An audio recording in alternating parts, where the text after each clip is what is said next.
Hpi Baja 5B Level 1 upgrade. Alrighty guys, today I'm going to be installing RPM front A arms, which there's only one side is meant for the Hpi Baja 5B and 5T. Now guys, it depends how hard you bash your Baja. It's not really a must-have upgrade, but to me, it's something to have to be safe on. But right now, let's open it up and check it out. Alright, just grab the tag, and yes, I have to cut it open. Alright guys, so open it up. I'm going to set it all out, lay it right here. And the first thing you see is the upper A arm. Yes, and we got the upper A arm, and I tried to flex it, and it didn't seem to want to flex as much as the stock one. But here's the brace. You have to cut these little tabs off, put the spacers in there to get the shock in there. And here's the biggest piece I wanted to get big time, but RPM didn't sell it separately. Installed at HPI. And again, just why is it stiffer? I don't get it. Maybe it's because of RPM's plastic, or depends how they make it for certain vehicles.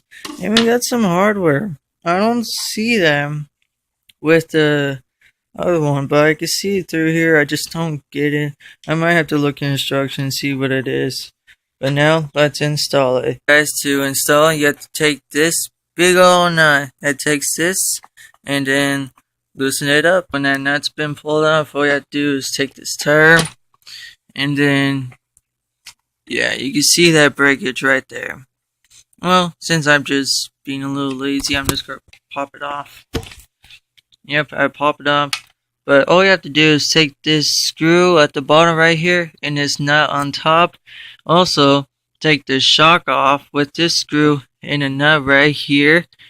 And also, take this E-clip and pull the pin out so you can take this A-arm off. Alright guys, so you can see the damage right there, damage right here. Now let's compare it with the RPM one. Ignore this plate. Here, I'll take it off real quick. But yeah, I got that off. And yeah, let's take a comparison. Oh, it's upside down. As you can see here, they got the beefness right there. And the beefness, like thickness right here. But when you look at the sides, you get the beefness taller than the RPM one. And also, you see that's no hole and that's no hole. And look at the difference there. Much smarter design. So I don't have to deal with this plate and this plate ever falling off. So it could be attached to the A-arm so you could change your shocks better. And also these spacers to keep the shock normal. But I was worried about that. But now I got this off. But I still need to take more off. Which will be this upper A-arm. Which all I do is take that screw off. Take the hull ball off. And then take this E-clip off. And then pull the pin right on out. Alright guys, I got that off. And I got those what's it called, spacers. And now let's take a comparison between these two.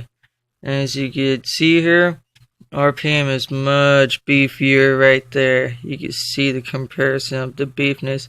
Also, it kind of has this curve into it. It also has bigger bracings. Now let's look again at the height. The height? Here, let me give you a better shot. Okay, I'm just gonna do it like this.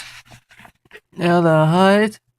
Wow, the RPM is actually much higher. So it's beamness all around. So that's really good. And also, about that ball line, you don't need to take that off.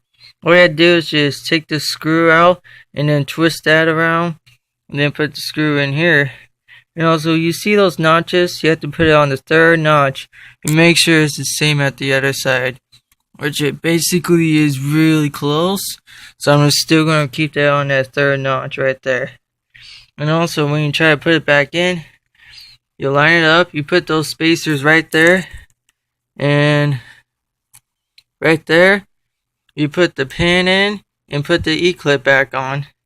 Alright, got that now. And quick note, you can see it fits in perfectly.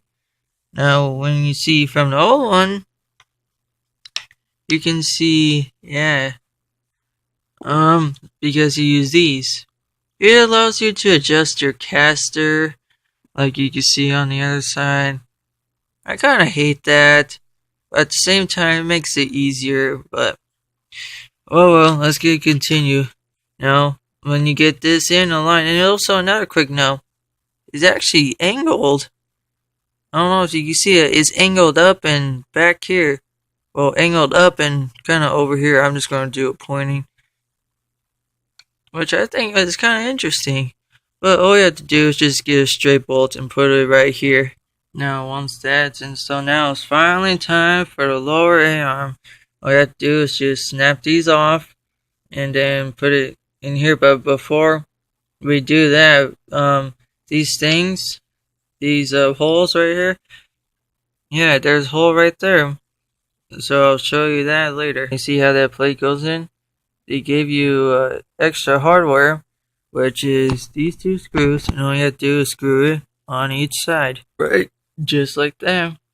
Now all we have to do is get this end in, and also this part facing downward, and get it through those grooves. Put a pin in, and put an E-clip right in there.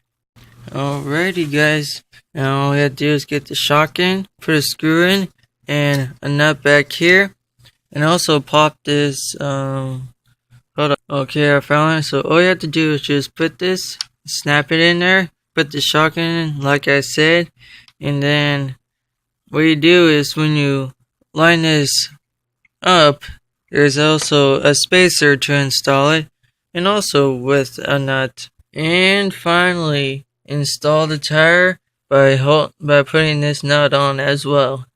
Here is before, and here is after. You know, I don't care for the looks. All I care about is just durability on here. But it was a pain in the butt to install. And plus, I had to put grease on it because it was sticking so bad. But yeah, that's it for this upgrade. Oh, and also another thing. I told you this earlier, but I just really hate that. But that's my only complaint, and that's it for this upgrade. And that is Hpi Baja 5B level 1 upgrade.